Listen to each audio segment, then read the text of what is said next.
وإنه لتنزيل رب العالمين نزل به الروح الأمين على قلبك لتكون من المنذرين بلسان عربي مبين. إذا كنتم تشاهدون مواد هذه القناة للمرة الأولى فلا تترددوا في الاشتراك وتفعيل الجرس لتصلكم الدروس المقبلة. الحمد لله رب العالمين والصلاة والسلام على رسول الله الكريم نبينا وحبيبنا محمد وعلى آله وصحبه ومن اتبعهم بإحسان إلى يوم الدين. اللهم لا سهل إلا ما جعلته سهلا وأنت تجعل الحزن إن شئت سهلا. أما بعد. السلام عليكم ورحمة الله تعالى وبركاته. Inshallah subhanahu wa ta'ala, sa araw po na ito ay ipagpapatuloy po natin ang nasimulan nating aralin. Ulazil na fi darsi tawabi'. Dito pa rin po tayo sa topiko na at tawabi'. Tawabi' sila yung mga kalimat na sumusunod lamang sila sa nauna sa kanila. Okay? At meron po tayong tawabi' na binubuo po ito ng 4 na salita. An-na'tu wal-'atfu wat-tawkid wal-badal. So alhamdulillah, natapos na po natin ang pagpapaliwanag po sa an-na'tu at natapos na po natin sa huling aralin natin. Pinaliwanag din po natin ang tinatawag na al-'atfu. So sa araw na ito inshallah subhanahu wa ta'ala, papaliwanag po natin ang pangatlong uri ng salita na napapaloob po sa at-tawabi' at ito po ang tinatawag na at-tawkid. Awalan, ma huwa at-tawkid? Ano nga ba ang ibig sabihin ng at-tawkid sa wikang Arabic? At-tawkid sa wikang Tagalog po, ito po ang salita o ito po ang uri ng salita na ginagamit natin sa loob ng pangungusap. Ginagamit po natin ito para siguraduhin sa ating receiver o sa ating kausap ang salita na ating sasabihin. At ginagamit po lamang natin ito kapag sigurado po talaga tayo sa mga bibitawan nating salita sa kanila. Okay? At ang tawkid ay ang kasimo ila qismain. Okay, meron po tayong dalawang uri ng at-tawkid. Okay? At-tawkid, nahati po ito sa dalawa. Una, tinatawag po nating at-tawkidul lafzi. Okay? At-tawkidul lafzi, al-lafzi. Okay? Al-lafziyu. والنوع الثاني التوكيد المعنوي.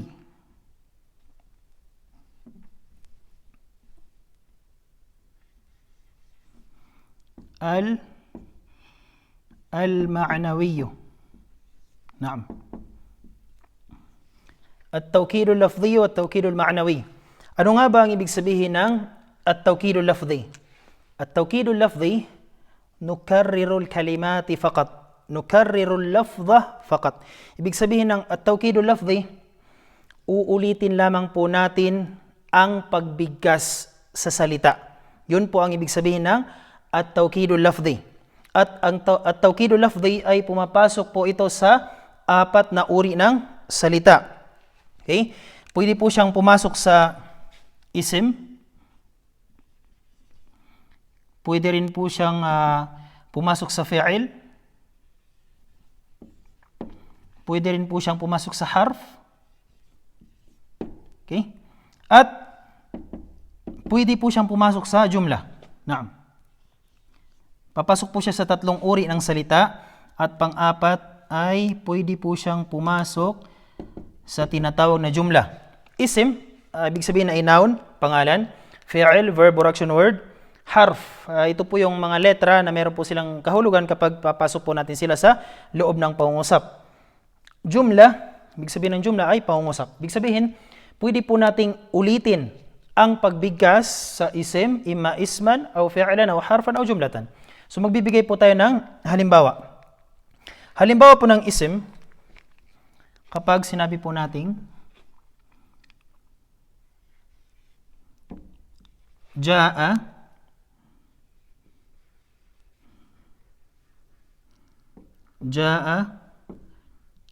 Muhammadun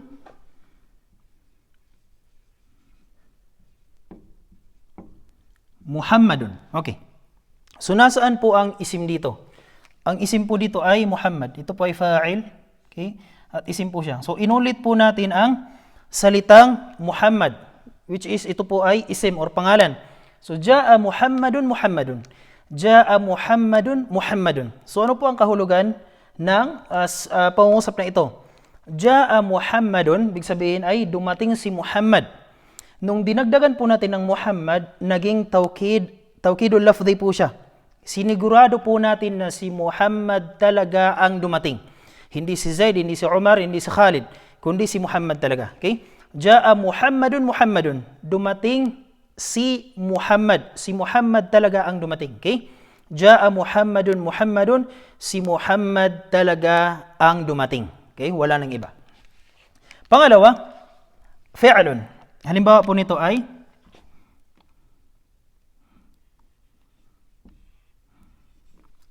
safara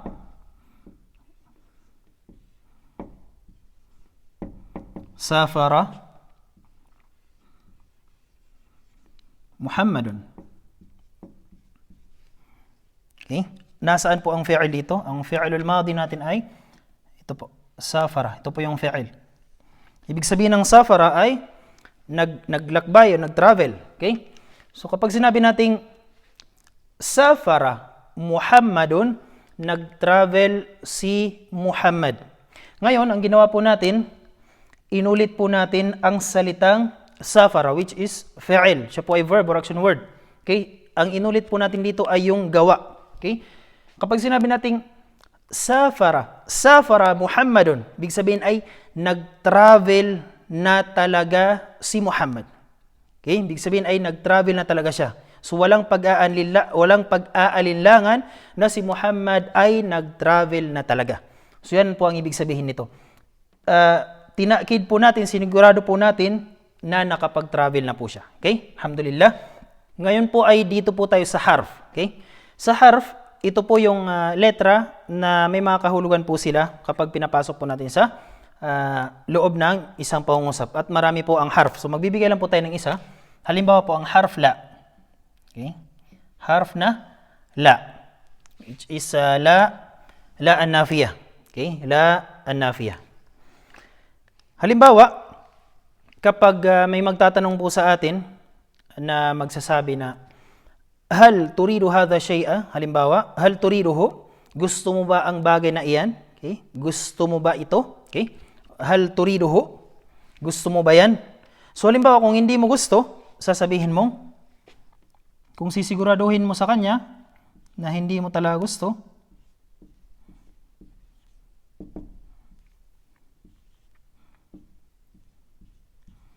okay? Sasabihin mong, la uriduhu. Okay? Hindi ko talaga gusto yan. So yan po ang ibig sabihin nito. So, tinakid po natin dito, la. Naglagay po tayo ng la. Ibig sabihin ay linnafi. La uriduhu. Okay? Ibig sabihin ay hindi mo talaga gusto ang bagay na iyan. Okay? At pang-apat, jumla. So halimbawa sa jumla, ibig sabihin ng jumla ay pangungusap. Kahit anong jumla po. Okay? Ito po ay kahit anong jumla. Importante ay jumla kamila wa mufida. Kumpleto po siya na pangungusap. So halimbawa,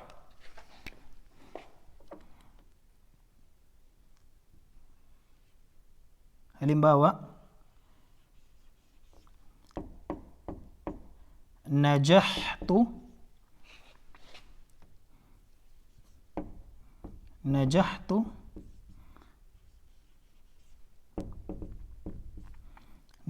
fil ikhtibari. Okay? Uulitin lamang natin ang pangungusap.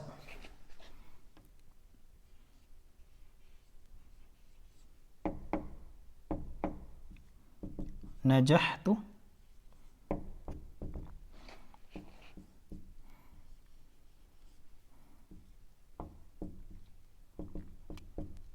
fil ikhtibari. Okay? So halimbawa, najahtu fil ikhtibari. Najahtu fil ikhtibar. Ibig sabihin, okay, kung dito po muna tayo, najahtu fil ikhtibari. Ibig sabihin ay pumasa ako sa pagsusulit. Okay? So simpleng jumla lang. Najahtu fil ikhtibar. Pumasa ako sa pagsusulit.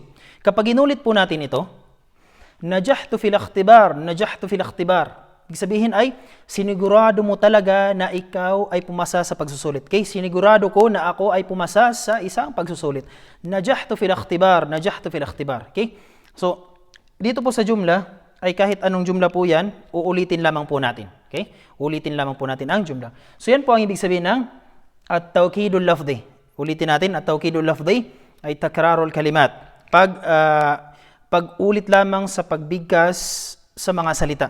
Pwede po ito pag-ulit sa isim, pag-ulit lamang sa isim, or pag-ulit sa fi'il, or pag-ulit sa harf, at panghuli, pag-ulit sa buong pangungusap. Yan po ang ibig sabihin ng at-tawkidul lafzi. So ngayon naman, insyaAllah subhanahu wa ta'ala, ay ipapaliwanag po natin ang pangalawang uri ng at-tawkid, at ito po ang at-tawkidul ma'nawi. Wa huwa alladhi ma qalahu Ibn Ajurrum fi kitabih al-Muqaddimah al-Ajurrumiyyah. At yung at-tawkidul ma'nawi, yun po ang ipiniliwanag, sinabi po ni Ibn Ajurrum sa kanyang kitab na al-Muqaddimatul Ajurrumiyyah. So hindi po nabanggit doon ang at-tawkidul lafzi. So pinaliwanag lang po natin ngayon ang at-tawkidul lafzi para malaman po natin na ang at-tawkid ay nahati po ito sa dalawang uri. Meron tayong at-tawkidul lafzi at at-tawkidul ma'nawi. So natapos na po ipaliwanag ang at-tawkidul lafzi. Nantaqilu bikum ila at-tawkidul ma'nawi. Ngayon dito naman po tayo sa at-tawkidul ma'nawi. So ano nga ba ang at-tawkidul ma'nawi sa aklat ni Ibn Ajurrum? Or ano ang pangalawang uri ng at-tawkid? Ito po ang at-tawkidul ma'nawi. So ano yung sinabi ni Ibn Ajurrum sa kanyang kitab na al-Muqaddimatul Ajurrumiyyah? At-tawkidu tabi'un lil mu'akkadi fi raf'ihi wa nasbihi wa khafdihi wa ta'rifihi. Sabi ni Ibn Ajurrum, ang at-tawkidul ma'nawi, ito daw po yung at-tawkid or pagsigurado po natin sa lil muakkad. Okay? Sumusunod lamang po siya sa al-muakkad. Ano yung ibig sabihin ng al-muakkad? Yung salita na ating sinisigurado. Okay? Fi raf'ihi wa nasbihi wa khafdihi wa ta'rifihi.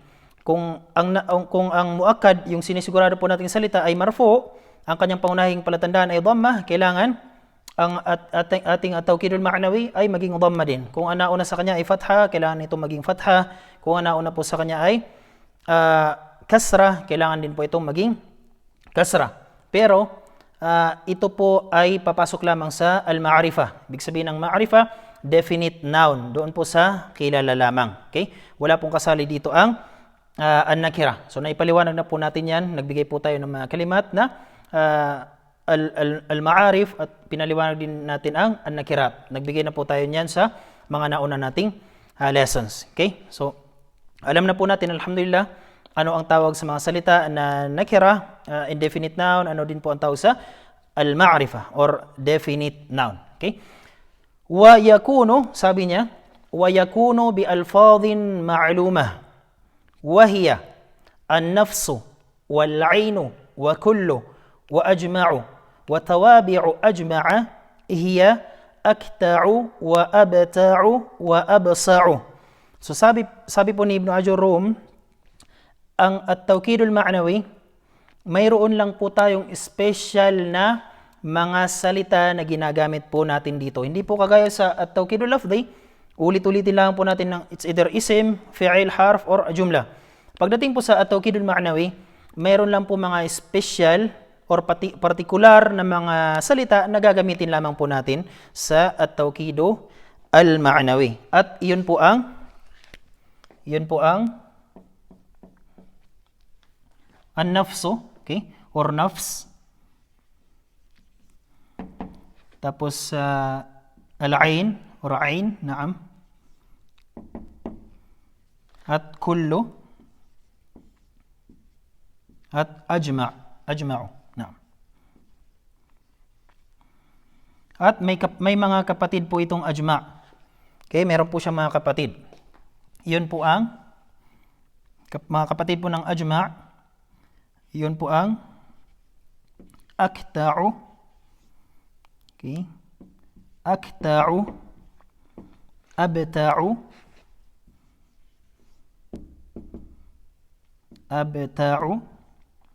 at absa'u.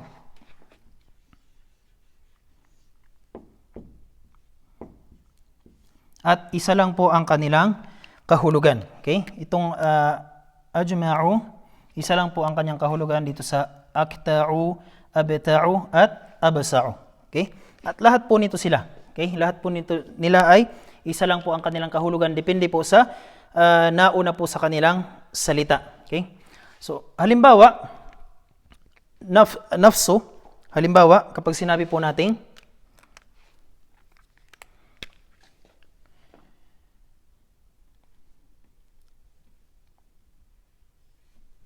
okay, dito po sa nafsu,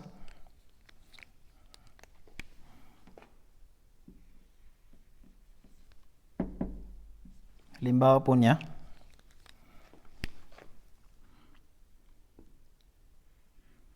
Ja'a Zaidun. Ilalagay po natin siya sa dulo. Okay?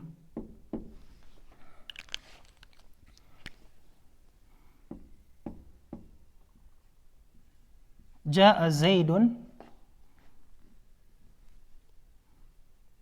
Ja'a Zaidun nafsuhu. Okay? ويجب الاتصال. نعم. So sinabi po ni Ibn Ajurum, yakunu bi alfadhin ma'lumah. Kailangan kapag at-tawkidul ma'nawi, gagamit lang po tayo ng mga special or particular na mga salita. ويجب الاتصال بضمير يعود إليه. يجب أن يتصل بضمير يعود إلى المؤكد. Okay? So kailangan gagamit po tayo ng dhamir. Kailangan gagamit po tayo ng dhamir na tutukuyin po niya o babalik po siya sa muakkad yung sinisigurado po natin. Okay? So Zaid, hu, okay? Huwa, kapag nakadikit po siya sa isim ay magiging hu na lang. Okay? Kapag sinabi natin Ja'a Zaidun nafsuhu. Okay? Halimbawa, Ja'a Zaidun nafsuhu. Ibig sabihin ay dumating talaga si Zaid. Okay? Okay, si Zaid talaga yung dumating. Ja'a Zaidun nafsuhu. So babalik po siya. Ibig sabihin ng nafsuhu ay si Zaid talaga. Okay? Si Zaid mismo ang dumating. Hindi ang kanyang kapatid, okay? Hindi ang kanyang kapatid, hindi ang kanyang anak, hindi ang kanyang sasakyan. Siya po mismo talaga ang dumating. Okay? Halimbawa, ain ang gagamitin natin. Sasabihin natin Ja'a Zaidun. Sabihin natin Ja'a Zaidun. Okay? Ja'a Zaidun ainuhu. Okay? Ja'a Zaidun ainuhu. Kung halimbawa ang Zaid ay gagawin nating babae, gagawin nating Fatima, so magiging Ja'at Fatimatu nafsuha. Ja'at Fatimatu nafsuha or Ja'at Fatimatu ainuha. Okay? So dito sa kullo, ibig sabihin ng kullo, pangkalahatan. Ibig sabihin ay marami sila. So halimbawa sasabihin natin Ja'at tullabu. Okay? Ja'at tullabu. Halimbawa, kung kullo, dito po tayo, tapos na po tayo sa nafsu at saka sa aino. Dito po tayo sa kullo. Sabihin po natin, Ja'at tullabu. Dumating ang mga estudyanteng kalalakihan. Ja'at tullabu. Okay? Kullo. Sabi natin, kailangan dugtungan natin siya ng dhamir na babalik po sa al-muakkad. Ja'at tullabu kullu. Ano po yung dhamir para sa tullab? Ang dhamir po nito ay hum. Third person po. Sila po ang ating pinag-uusapan. Okay, so magiging Ja'at tullabu kulluhum. Ja'at tullabu kulluhum. Okay, tapos na po tayo sa kullo. At pwede pong ajma' po yung gamitin natin. Okay? So kung ajma' pang maramihan, magiging ajma'un. Okay? Magiging ajma'un. So pwede po nating sabihin Ja'at tullabu kulluhum ajma'un.